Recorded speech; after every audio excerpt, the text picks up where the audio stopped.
Como ven, el tema de hoy se llama fasciolasis. Entonces hemos hecho, recuerden, nematodos, todos los nematodos, hemos hecho céstodos y ahora empezamos tremátodos. Tremátodos son también gusanos aplanados, igual que los céstodos, pero ya son en forma de hoja y tienen otras características, por supuesto. Entonces el tema de hoy, fasciolasis. Y es importante porque en todas las regiones que tienen que ver con la ganadería se presenta esta enfermedad con relativa frecuencia, ¿no? Entonces veamos que la fasciolasis es una infección zoonótica también causada por adultos del tremátodo fasciola hepática, que se localiza en el hígado del ganado, pero en el hombre también puede adquirir la infección, igual que el ganado, por ingerir metacercarias en algunas plantas, sobre todo acuáticas, como por ejemplo el berro, también puede ser la alfalfa y otros más, ¿no? Que generalmente se ingieren como ensaladas o jugos. La fasciola hepática es así, en forma de hoja, como hemos dicho, tiene un cono cefálico muy prominente, tiene el aparato reproductor masculino y femenino, son hermafroditas, tienen las glándulas vitales aquí, el útero, el ovario en esta zona, que los testículos, y todo su tegumento está cubierto por espinas. Tiene espinas que están en un solo sentido, por ello es un poco, mejor dicho, si avanza ya no puede retroceder por estas espinas que tiene. Esta imagen es para que puedan ver con más detalle las características de esta fasciola. En primer lugar, mide de 2 a 3 centímetros, es relativamente grande, ¿no? Por 1 centímetro de ancho, a veces 1,5 centímetros. Y tiene el cono cefálico donde está una ventosa, que se llama ventosa oral, y ahí tiene un orificio bucal también. Luego viene una faringe, y la faringe se continúa con estos intestinos ciegos que en realidad siguen a todo lo largo. Acá pueden ver, por ejemplo, una rama de ese intestino ciego que está detrás del aparato reproductor, por eso no se ve. Bien, y es ciego, o sea que no tiene una salida, sino que termina en un saco nada más. Luego tenemos esta ventosa ventral, que también se llama acetábulo, y aquí está toda la desembocadura del aparato genital masculino y femenino, es decir, está el poro genital con el poro uterino, es decir, que los huevos salen por allí, y también está la vagina, está la bolsa del cirro, que es esta grande, y entonces todo eso está aquí dirigidos al poro genital, ¿no? Luego tenemos aquí, esto es el útero, lleno de huevecillos, estas estructuras negras, oscuras son huevecillos, acá también, el ovario más bien está acá, es ramificado, no es un ovario lobular, sino ramificado. Luego tenemos aquí el ootipo, ¿no? Saben que en el ootipo es donde se produce la fusión de los elementos sexuales masculino y femenino, y reciben el aporte de las glándulas vitales que están acá en los bordes para formar los huevecillos que se acumulan en el útero. Estos son los testículos, hay un testículo anterior, otro más posterior o distal, también son ramificados. Y las espinas que, bueno, acá no se ve bien, pero vamos a ver luego en un corte histológico como sí se ve. Entonces aquí, para que vean ya un esquema de la fasciola, la ventosa oral, la ventosa ventral, ¿no? Esta es la faringe, luego el aparato digestivo que viene así, que nos está viendo acá. Luego tenemos el útero, aquí está el ovario ramificado, este es el ootipo, y estos son los testículos también ramificados, glándulas vitales, y el tegumento con espinas que sí acá se ven. Acá por ejemplo se ve uno, otros son menos visibles. Entonces este es el adulto. Pero también tiene estadios. Estos adultos colocan huevos, hemos dicho, y estos huevecillos son característicamente grandes, casi el doble o un poco más de los otros huevos que hemos estado viendo. Llegan a tener 150 micras. Son de color amarillo y lo característico es que tienen un opérculo. Entonces un huevo operculado, así como Diphyllobotrium también tenía un huevo operculado, este también. Y en el interior solamente tiene células embrionarias que poco a poco, en 15 días se organizan y van a producir un miracidio. El miracidio es una estructura cerca ya de 180 micras más o menos, y que tiene un ápice, una punta, unas manchas oculares aquí, que se puede ver, y lo característico es que tiene cilios, ¿no? Es un estadio ciliado. Luego vamos a ver que tiene también células germinales. A partir de este miracidio se va a formar el esporocisto. Entonces otra estructura importante es el esporocisto, que tiene células embrionarias acá, que van a dar origen a otro estadio que son las redias. Esta es una redia, se llama redia 1, generación 1 o redia madre, y que cuando estas redias crecen o que llegan a tener más tamaño que el esporocisto, entonces se separan y el esporocisto se desintegra. Entonces cuando ya están libres, en su interior de estas redias madres empieza a formarse otras redias, porque acá también células embrionarias, otras redias que son las redias hijas. Y estas redias hijas o redia 2 crecen y también va a desintegrarse la redia madre para que las redias hijas se liberen y empiecen a crecer. Esta ya es una redia hija, porque en su interior también hay células embrionarias, pero que ya está formando otro estadio de esta parasitosis. Es las cercarias, que la ven acá en mayor tamaño, pero acá se empiezan a formar dentro de la redia 2 o redia hija, y conforme va creciendo, lógicamente se desintegra la redia hija. Y entonces quedan en libertad las redias. Acá están las redias con dos ventosas, ¿no? La faringe, el intestino ciego y una cola.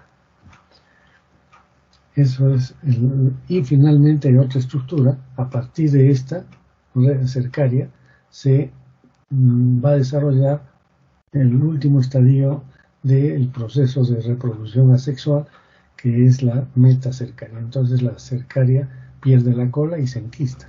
Y entonces ya tenemos la metacercaria. Ven acá, esta es la metacercaria, tiene una envoltura quística que la protege, tiene una ventosa oral, una ventosa ventral, el intestino ciego, y la faringe y algunas otras estructuras como las células de llama, vesícula excretoria, etc.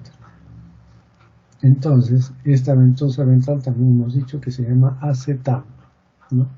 Esta es una cercaria que mide más o menos 500 micras. Miren, es una estructura de medio milímetro, o sea que si tuviéramos un buen ojo podemos ver como un punto, ¿no? Pero siempre es necesario verla al microscopio.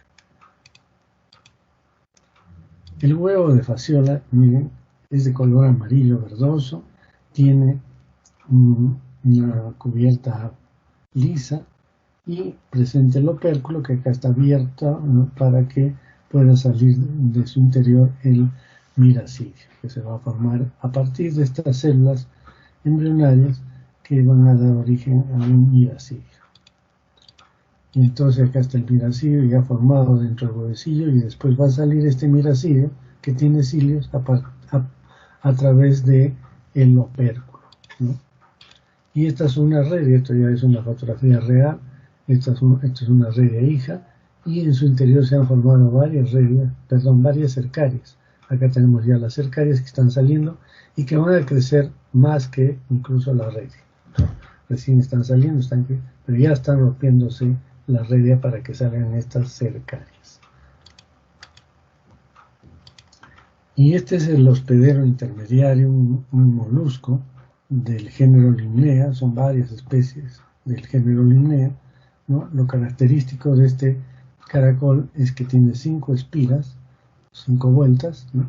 Y que es de una distribución de estrógila, o sea que las vueltas van en el sentido de las agujas del reloj. Esto es interesante para conocer porque hay otros caracoles parecidos, por ejemplo Fisa. Fisa no tiene las 5 espiras, tiene 3 y además es leucógeno, ¿no? Hay otra Pseudosuccina columella, también es de este tipo y por lo tanto es hospedero. Fisa no es hospedero porque no corresponde, o sea, tiene que ser de estrógena y con 5 espigas. Acá tenemos Limnea columella, Limnea truncatula, y este es Fisa. Vean, aquí la abertura está para este lado porque es de estrógena, este está al revés, y porque es levógena, esta no es hospedero de fasciola. ¿Cómo es el ciclo de vida? Es un poco complejo, pero al final, si ustedes se dan cuenta, va a ser sencillo. Aquí tenemos un hospedero definitivo. En realidad, el hospedero definitivo es el ganado. El hombre es un hospedero definitivo, pero accidental, ¿no? No es lo común, no mantiene el ciclo. Quien mantiene el ciclo de esta parasitosis es el ganado. Y entonces el ganado va a tener el adulto, por eso es hospedero definitivo. Esta fasciola adulta de 2 a 3 centímetros está localizada en los conductos biliares de estos animales. Por lo tanto va a colocar huevos y esos huevos van a salir con la bilis, y como la bilis va al intestino, finalmente los huevos son eliminados con las heces de estos animales. Cuando están alimentándose en el pasto, en lugares donde hay agua, entonces está eliminando los huevecillos. Estos huevecillos tienen que caer al agua. O sea, pero no agua torrentosa de un río, una seca, sino en los remansos de río, donde hay plantas acuáticas, en pequeños charcos, allí sí se desarrollan estos huevecillos. ¿Y qué requieren para madurar? Nosotros utilizamos, a veces cuando queremos obtener miracidios, lo que hacemos es conseguimos de la bilis de estos animales gran cantidad de huevecillos y los colocamos en un vaso de agua corriente, y lo único que tenemos que hacer es que esté en un sitio donde le dé calor y luz, como por ejemplo una ventana de laboratorio, ahí lo ponemos y es suficiente para que en 15 días se forme el miracidio. Si nosotros a ese vaso donde hemos puesto el agua y la bilis con huevos, cubrimos este vaso con una cartulina negra para que no entre la luz, no se va a desarrollar el miracidio. Prueba de que es necesario la luz para desarrollar. Entonces, 3 condiciones: agua que tenga buena oxigenación, no sea putrefacta; segundo, la temperatura entre 10 y 25 grados; y la luz, ¿no? La luz solar. Entonces, en esas condiciones y en 15 días se forma el miracidio.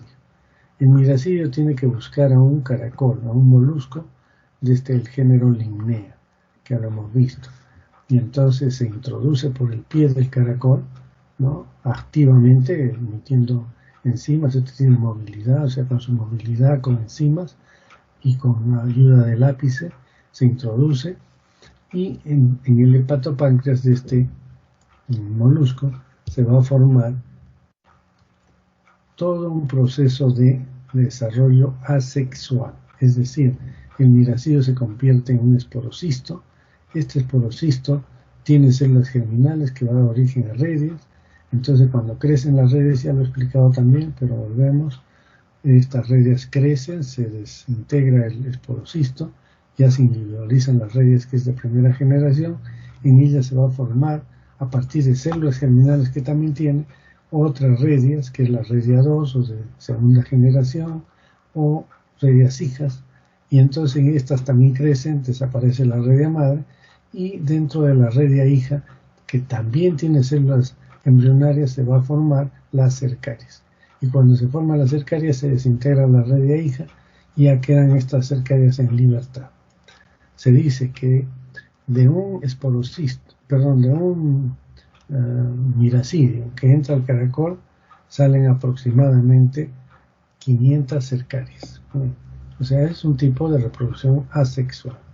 Y entonces estas 500 cercarias abandonan el caracol nuevamente en forma activa, emitiendo enzimas, moviéndose con su cola, y van a desplazarse en el agua hasta encontrar un sitio de apoyo para enquistarse. ¿Dónde encuentran el sitio de apoyo? En las plantas. Los berros, por ejemplo, es una planta muy conocida, y entonces se pegan al berro, a las hojas o tallos, y se enquistan. y quedan ahí pegadas a las hojas o a los tallos. También pueden utilizar la tensión superficial del agua para poder apoyarse y enquistarse. Entonces, una vez que están enquistados, esto ya se llama metacercaria. Y la metacercaria, como hemos visto, tiene dos ventosas, el intestino ciego, y su envoltura quística mide 500 micras. Entonces, está en las plantas, puede estar también en el agua, y los animales al tomar agua o a comer estas plantas van a ingerir las metacercarias. El hombre también es la misma situación. Entonces el hombre ingiere estas metacercarias por comer berros crudos, por ejemplo, en ensaladas. ¿Y qué es lo que pasa? Ahora sí nos vamos a referir ya en el hombre, porque es lo mismo que pasa en el ganado, pero a nosotros nos interesa lo que pasa en el hombre. Ingiere la metacercaria. Esta metacercaria llega al intestino y se desenquista, pierde esta envoltura quística y ya se libera lo que se llama una fasciola juvenil o un distoma juvenil. Distoma también se llama a estos gusanos. Y entonces este distoma o fasciola juvenil está en la luz intestinal, se pega a la mucosa, atraviesa toda la pared intestinal, es decir, mucosa, submucosa, muscular y serosa, y va a caer al peritoneo.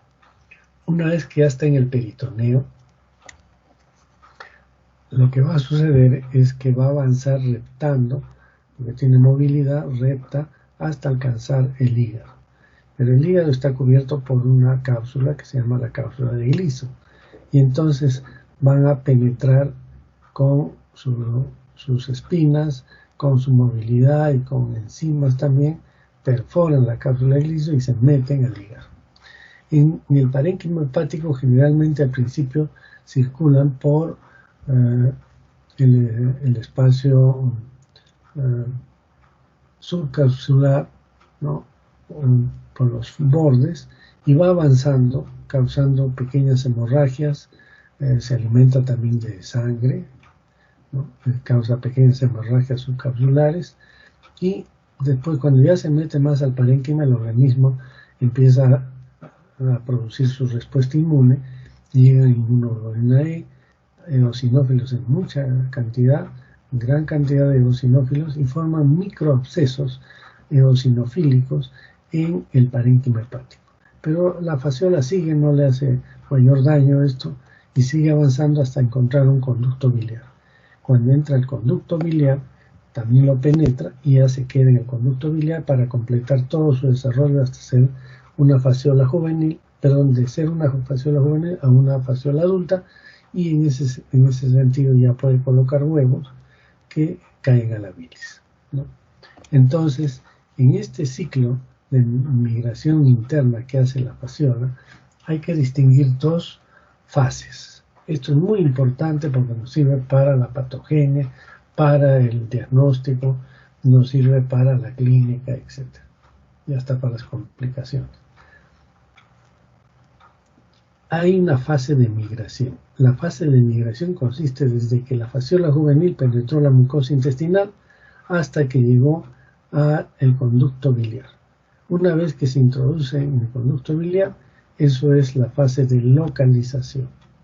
Entonces, la fase de migración, que era hasta que llegara al conducto biliar, eso corresponde en clínica a la fase aguda de la enfermedad. Y cuando ya está en el conducto biliar, se corresponde con la fase crónica de la enfermedad, ¿ya? Entonces es importante eso en el ciclo biológico. Y bueno, ya después que en la bilis empieza la persona a eliminar huevos.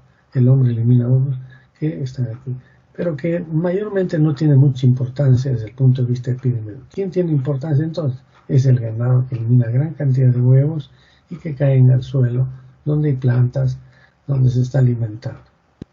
Bien, entonces el ciclo. Entonces la localización es a nivel del hígado. El estadio infeccioso, ¿cuál es? La metacercaria, tanto para el ganado como para el hombre. Mecanismo de infección, el consumo de verduras o plantas acuáticas como el berro. El hospedero definitivo es el ganado, el hombre es también definitivo, pero accidental. Y el hospedero intermediario es un molusco del género Linnea. ¿Listo?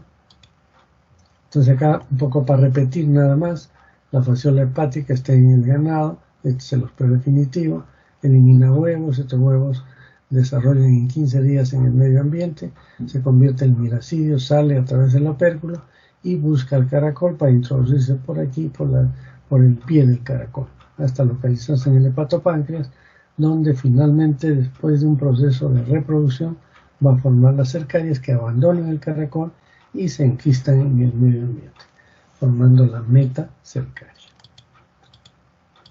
Bien, entonces, ¿cuál es el daño que causa este parásito? ¿Cuál es la patogénesis? En la fase de migración, mire, ya estamos separando. En la fase de migración va a haber destrucción. Va a perforar la pared intestinal, va a perforar la cápsula Gleason, el parénquima, hasta lograr ubicarse cerca de un conducto biliar. Hay una reacción inmune, ¿sí?, con eosinófilos, con inmunoglobulina E, pero además hay antígenos que desencadenan una respuesta autoinmune. Esta autoinmunidad que daña al organismo va a estar fundamentalmente contra la médula ósea para disminuir la producción de glóbulos rojos. O sea que el parásito, de hecho, ya impide la producción de glóbulos rojos. Además de lo que ha habido en la destrucción, también sangrado, que se han producido pequeños hematomas subcapsulares, ¿no? Luego viene, como toda esta respuesta inmune y la destrucción, hay un proceso de inflamación, el hígado aumenta de tamaño, se hace doloroso, ¿no?, porque está inflamado.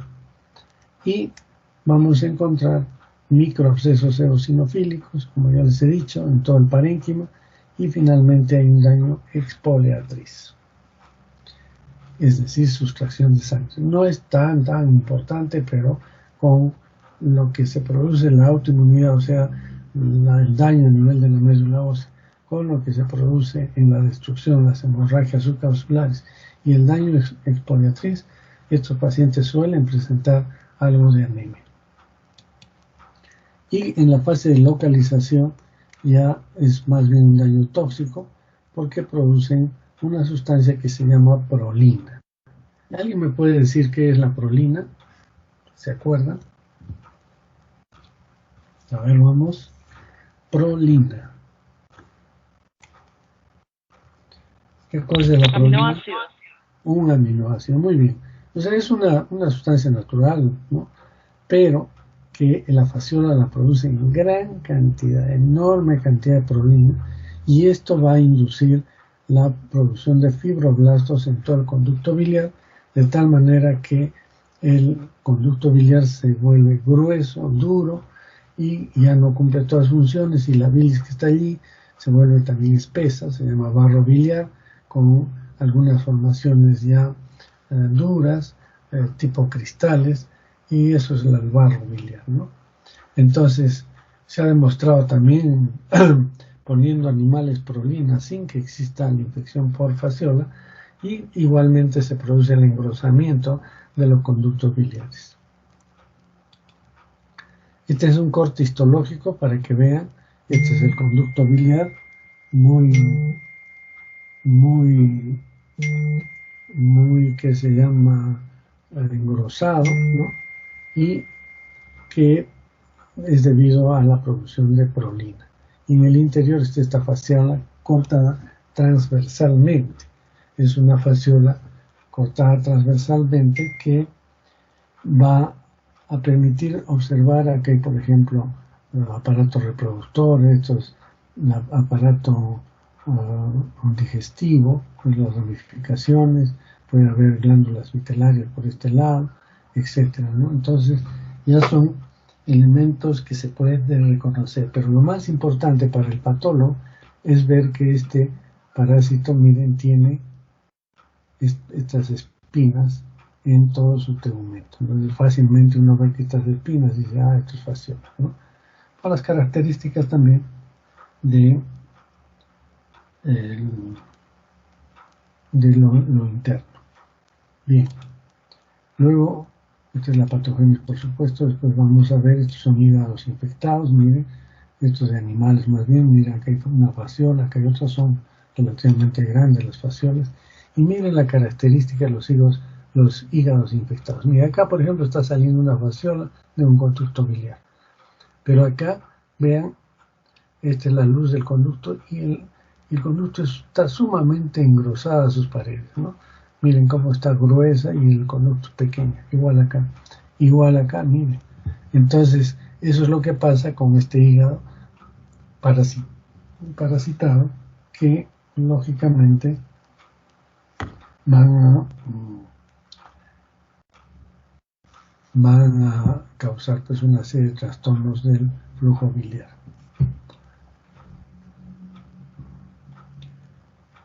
¿Y cómo es la clínica? La clínica, miren, este es un niño de cara de Tiabaya que tuvimos hace muchos años.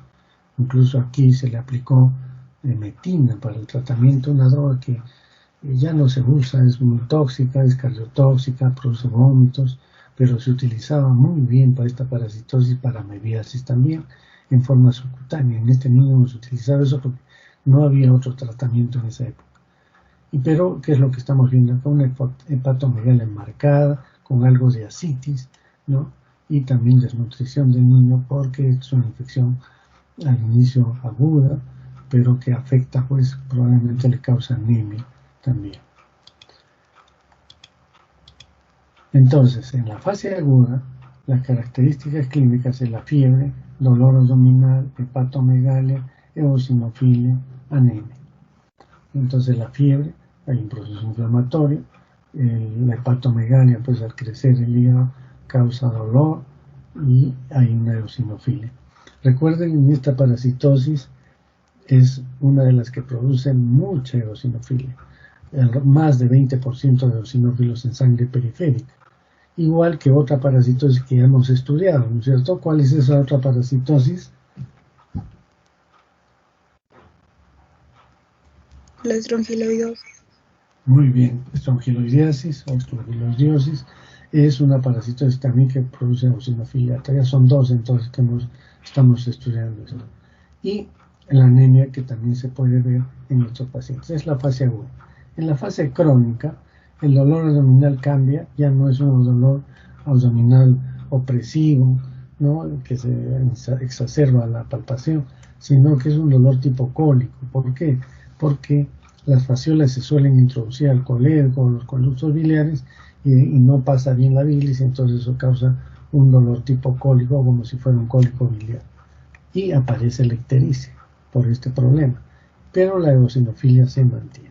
Entonces esta es fase aguda y esta es fase crónica o fase de localización.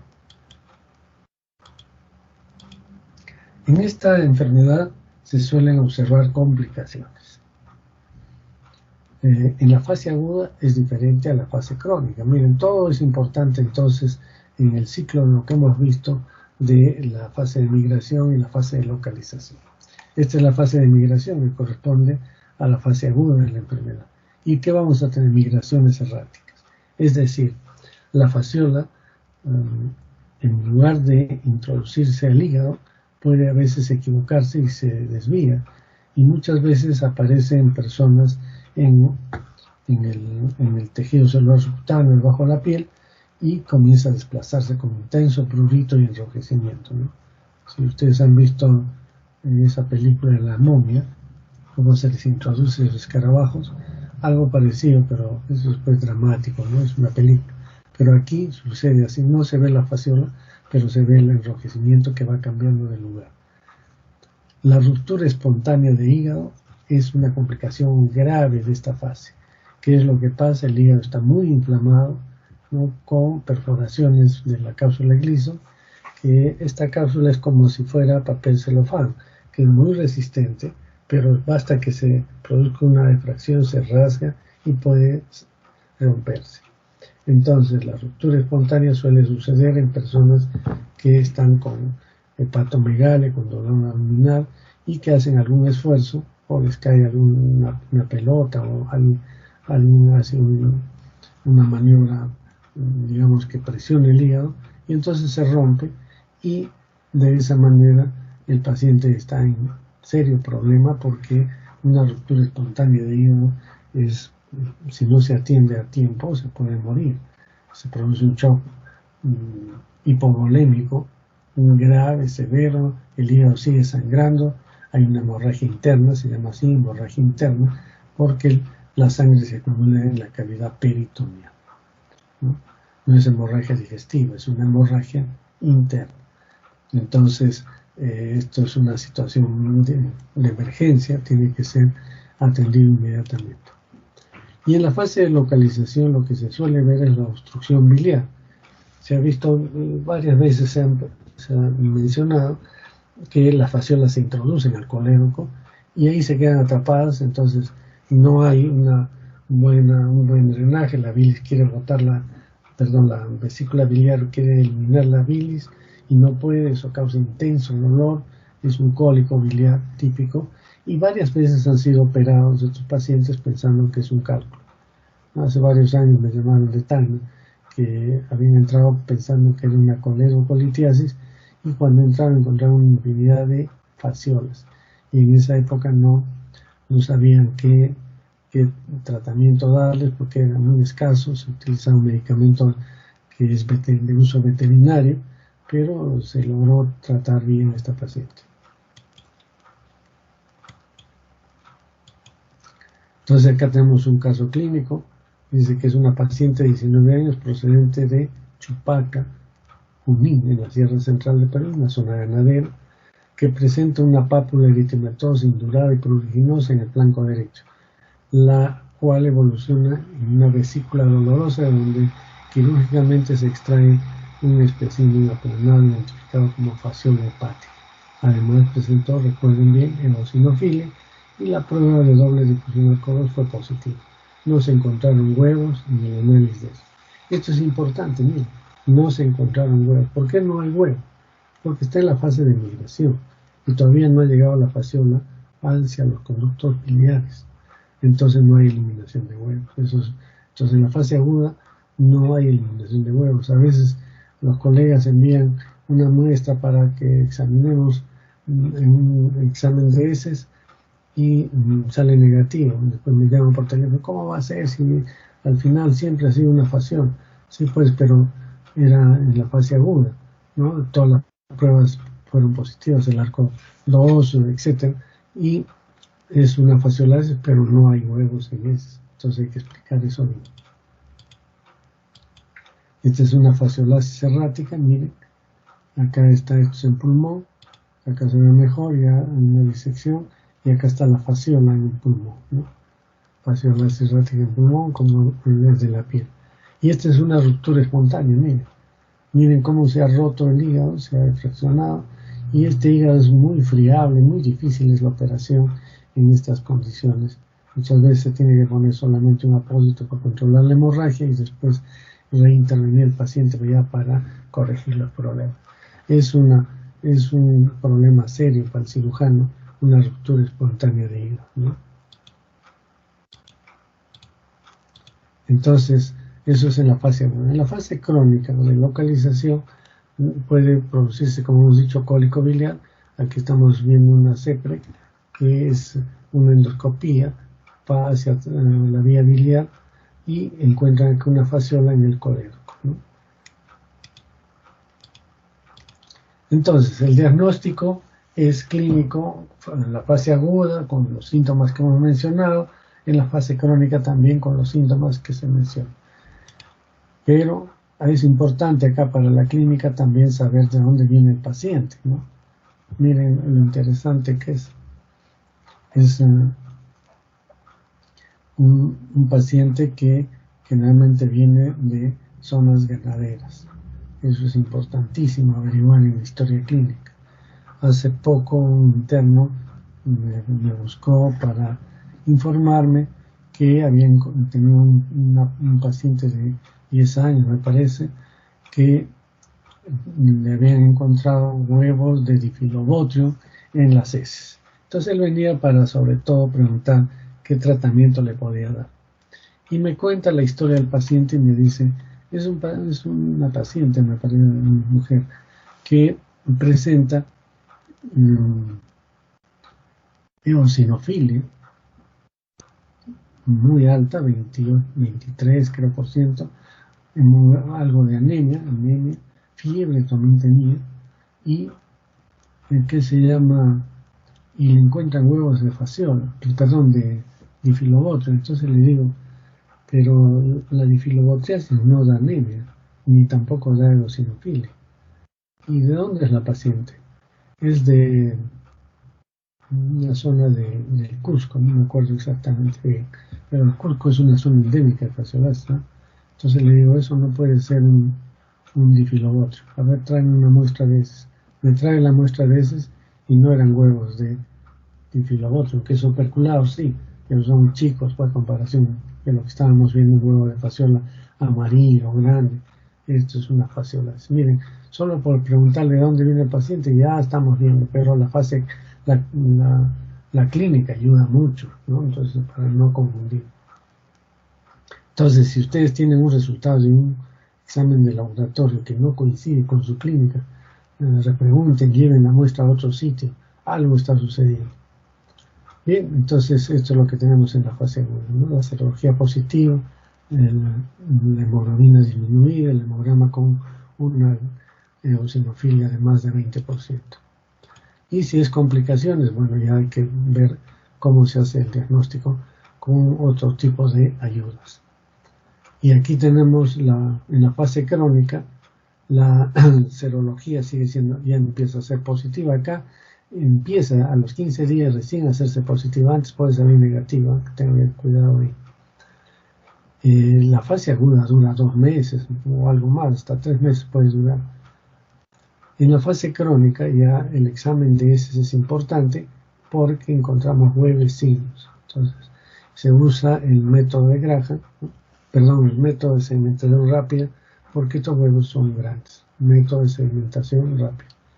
El hemograma también es útil porque sigue la eosinofilia, la hemoglobina también porque ha disminuido, y se puede utilizar la ecografía porque a veces se puede ver la fasciola en los conductos biliares o a veces hasta en la vesícula, ¿no? El diagnóstico serológico se hace por LISA, puede ayudar algo, pero más utilizamos el arco 2 que vamos a ver posteriormente.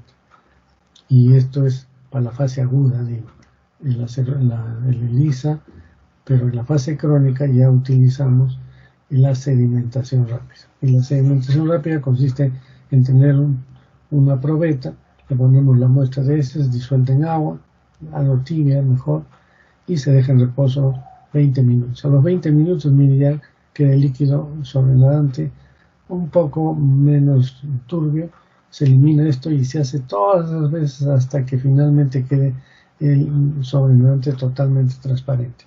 Y del fondo se saca una poca muestra para ver al microscopio. Generalmente utilizamos láminas el doble de las que estamos utilizando para cualquier muestra y le ponemos gran cantidad de esta muestra que está acá en el fondo y le agregamos unas gotas de azul de metileno. El azul de metileno va a ser un contraste estupendo para que se pueda ver los huevos de color amarillo, ¿no? Que son grandes y se puede buscar con panorámico, por eso la lámina tiene que ser grande. Bien, este es el método de sedimentación rápida. Y este es el de doble difusión, que se pone aquel antígeno que es secreciones de la fasciola, se le coloca en agua fría a la fasciola viva y entonces va a emitir secreciones que salen por la boca y esas secreciones son muy antigénicas. Entonces ese antígeno, esas proteínas se colocan acá, que se pone el suero en el paciente y se van a formar varios arcos y ya se sabe que el arco 2 es típico de esta enfermedad. También se usa la inmunoelectroforesis, ¿no? Bien. En cuanto a la epidemiología, tenemos que en la epidemiología es importante la presencia del ganado que está pastando en lugares donde hay muchas plantas acuáticas. Entonces, esto es importante porque permite el crecimiento del berro, por ejemplo, y la presencia de estos caracoles. Entonces, el huevecillo desarrolla en 15 días, sale el miracillo, se introduce el caracol, forma las cercarias que salen nuevamente y aquí mismo se enquista. Entonces, el ganado cuando se alimenta va a ingerir las metacercarias, para que después nuevamente empiece a eliminar huevos y se forma todo el ciclo, ¿no es cierto? Entonces por eso es que es una enfermedad de zonas ganaderas principalmente. Este es el caracol, ¿no? Mira, es un caracol pequeño, no llega al centímetro y que tiene unas espiras, miren acá si lo vemos así, son en forma de las agujas del reloj.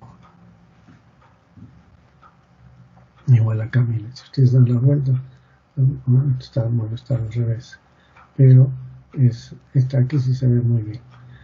Bien, entonces esto es el caracol y este es el berro que es una planta que había mucho en Arequipa, ya muy poca gente lo consume.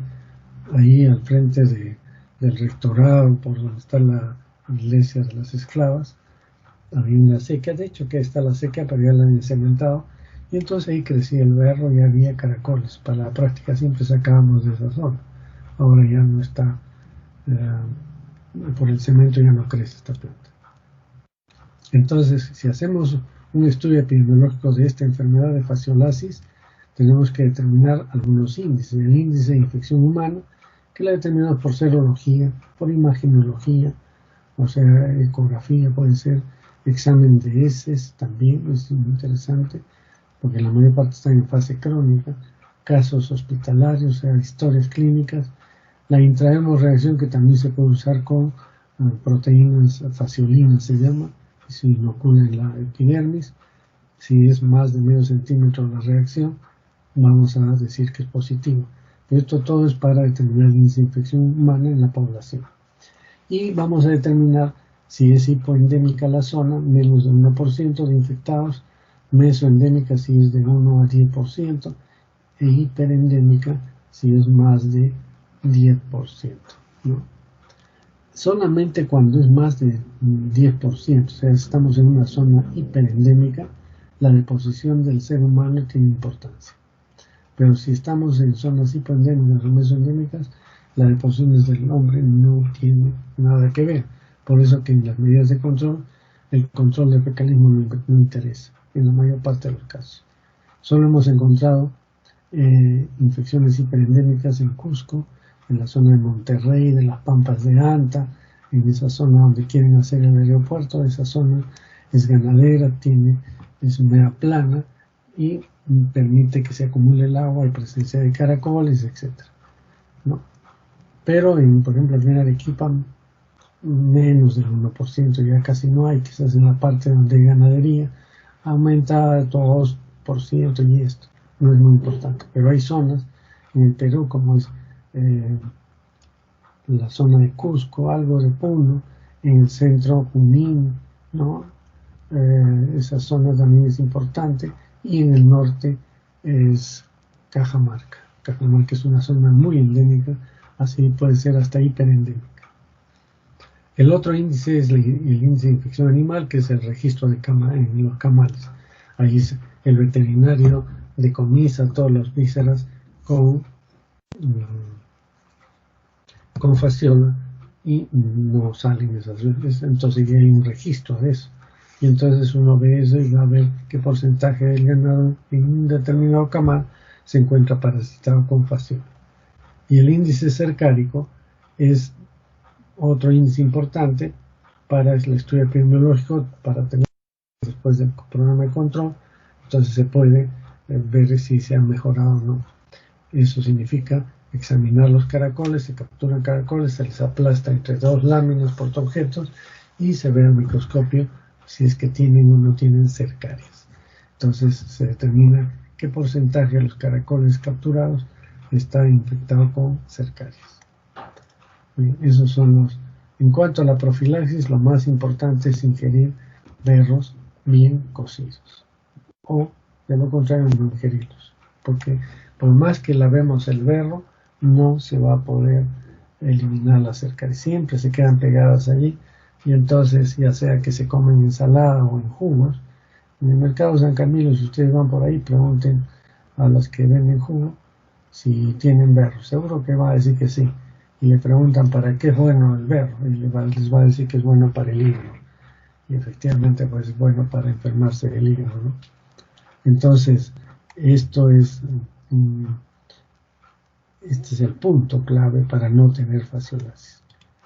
Pero también debe lavarse las manos, no tomar agua, por ejemplo, de manantiales o de remansos que no es potable. Entonces no se debe de consumir más que agua hervida.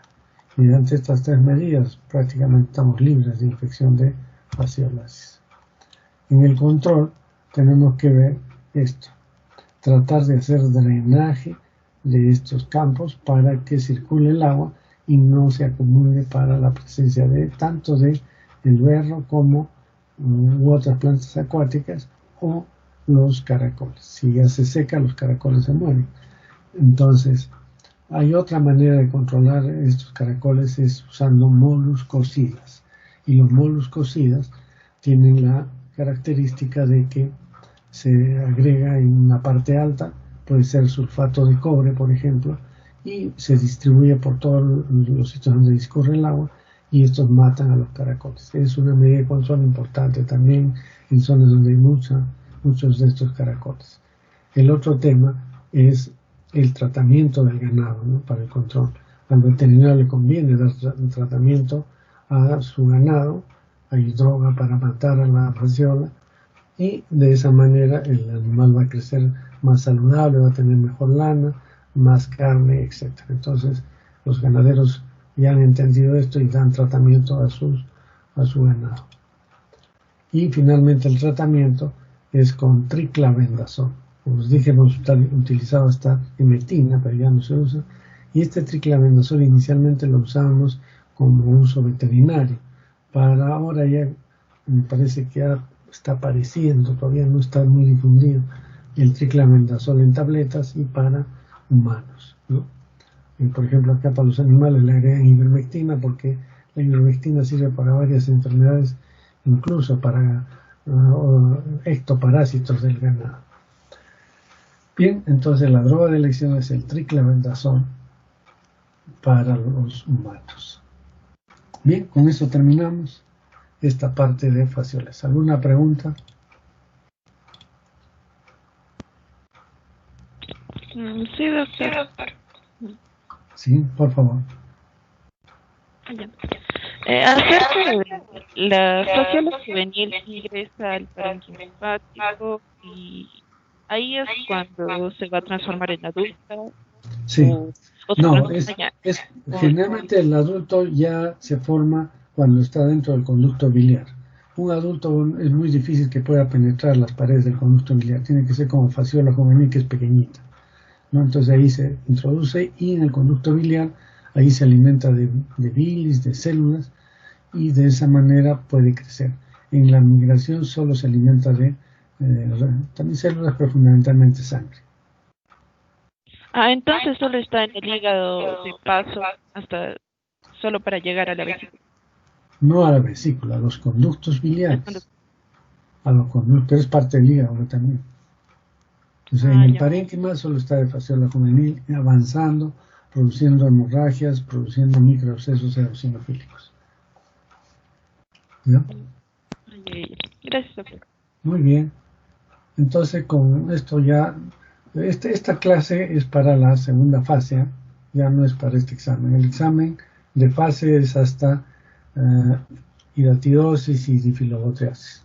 Esto ya estamos adelantando porque tenemos que adelantar, porque en la fase de exámenes no hay clases, y además en la fase 2 solamente son 5 semanas, entonces tenemos que avanzar un poquito estas clases, ¿ya?